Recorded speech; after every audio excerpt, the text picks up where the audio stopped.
બેસી ગઈ એટલા માટે કે પેઇન એટલું વધારે, અને આ લોકોને ખબર ન હોય કે પેઇન ક્યાં થાય છે. તમે ફ્રેક્ચર થાય આપણો હાથ લઈને ફરી શકીએ, એ લોકો ફરી શકે છે.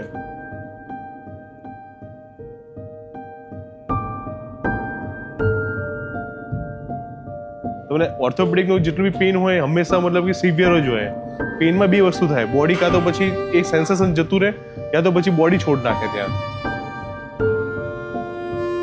હવે કેવું છે કે પછી કેવું હીલ થયા પછી એને ધ્યાન રાખવું પડશે થોડું. અહીંથી આપણે તો કાળજી રાખશે જ, પછાડે ના થોડું હરખું રાખે તો વાંધો નહીં આવે ક્યાં.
પકડી રાખજો, ઇન્ટરનલ હીટ પકડશે હવે થોડું.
બિચારો આટલું પેઇન સહન કરે,